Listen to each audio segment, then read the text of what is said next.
Remember the story about the New Orleans mayor who said black women had to fly first class because coach was unsafe? Check out the clip. She insists that flying coach is unsafe for black women. Here's the quote. "My travel accommodations are a matter of safety, not of luxury. As all women know, our health and safety are often disregarded and we are left to navigate alone. Anyone who wants to question how I protect myself just doesn't understand the world black women walk in." Well, now she's changed her tune. Check this out.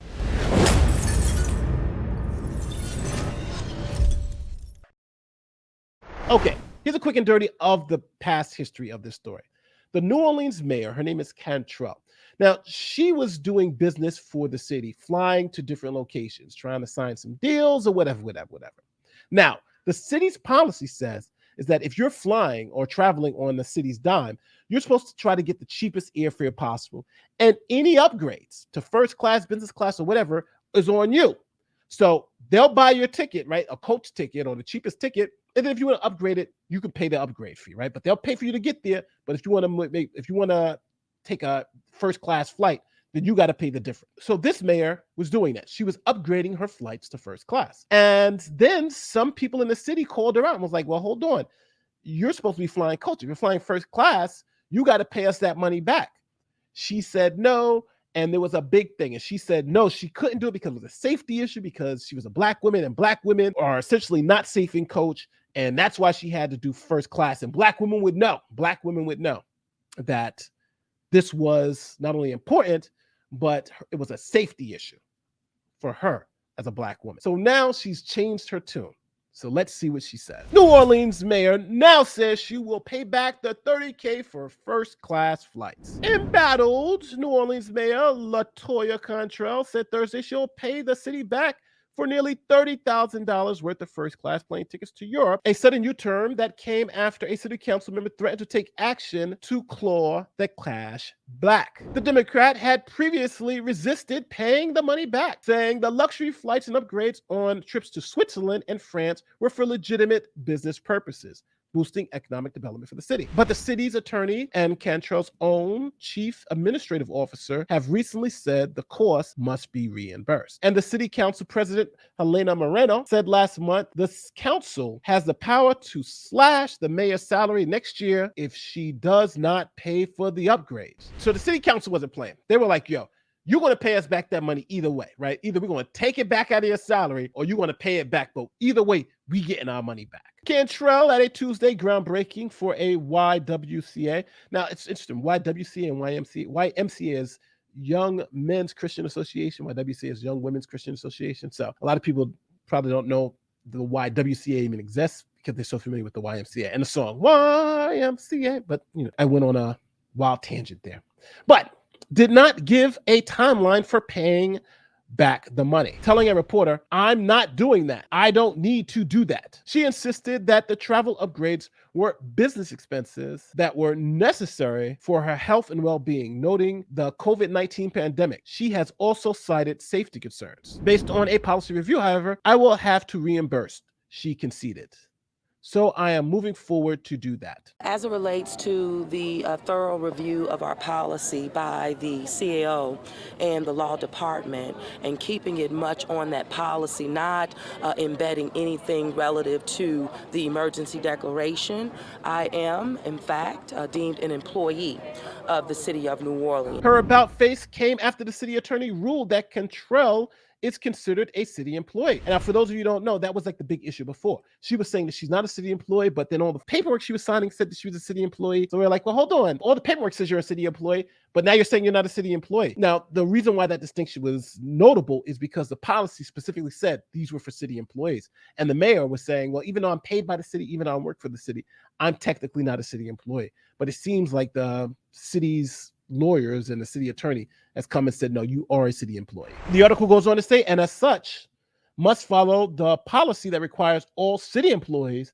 to pay for any travel upgrades out of their own pocket. Now, Control 50 has ignited a separate controversy when it was revealed that she's been living rent-free in a city-owned $3,000 a month luxury apartment in the French Quarter. Wow. So they hooking her up. When she was asked about her use of the unit on Tuesday, the mayor defended her actions, saying that she was following the example of previous mayors. So she's living rent-free in a $3,000 a month luxury city-owned apartment. So what's the problem with that? Because I'm assuming it's like here in New York City, there's a mayoral residence where the city owns like a house called Gracie Mansion. And the mayors, that's where they live while they're in office. And then when they get kicked out or when they lose or when they're not mayor anymore, they move back to their private residences. So I'm not sure if New Orleans has that type of same thing, but that's what I'm thinking about. But an investigation published last week by this TV station accused her of potentially violating a city employee rule that reads, okay, so here's a rule. The use of city property is for work-related purposes and not for personal benefit. Ooh. So in New Orleans, it looks like they're saying that you can't use it for your personal, you got to be used for city business. So that apartment can be used as maybe another office, but it can't be used for her just to live there. Interesting. A separate report Thursday from the Metropolitan Crime Commission, a citizen organization dedicated to exposing public corruption, claimed Cantrell has lived in the high-end apartment for months, with another city employee apparently acting as a superintendent in the building. It's also revealed that the mayor, who earned $188,000 a year, put up privacy screens in the balcony and received packages at the address, the article said.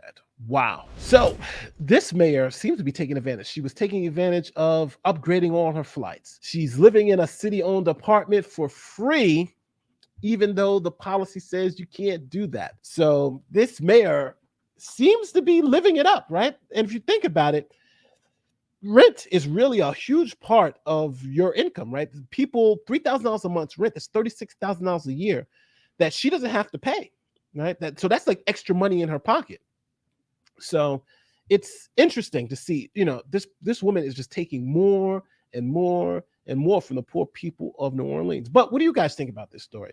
Do you think that she should be kicked out of the city's apartment and forced to find an apartment where she can afford? She is making $188,000 a year. What do you think about her paying back the money? She was forced to do this, right? She's not doing this out of the goodwill of her heart.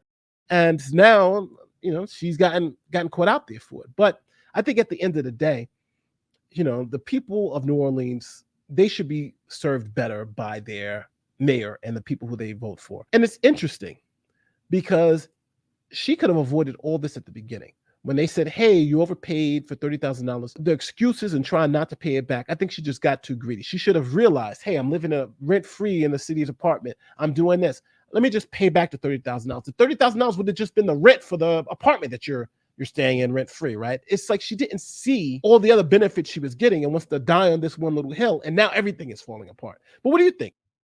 Do you think this mayor should be kicked out of office? They have a recall initiative going on to remove this mayor out of office. If I was down there, I would be voting to get her out. One of the more interesting parts about this story is that when you're in this position of being a mayor or being chief executive officer of a city, a state, or even, the president, there's a level of trust that we have to give you. The trust that, when it comes to things like this, you're going to do the right thing. We don't have to watch every single thing. And here with this mayor, I just feel like I wouldn't be able to trust her to do the right thing. Free upgrades, apartments for rent. Like, it seems like everywhere she can take advantage of, she is taking advantage of. But we'll see how this thing, plays out. I think it's the right thing to do to give the $30,000 back to the city. I think it was the obvious legal thing to do. But what do you think? Do you think she should have not been forced to give the $30,000? Do you think her excuse was justified?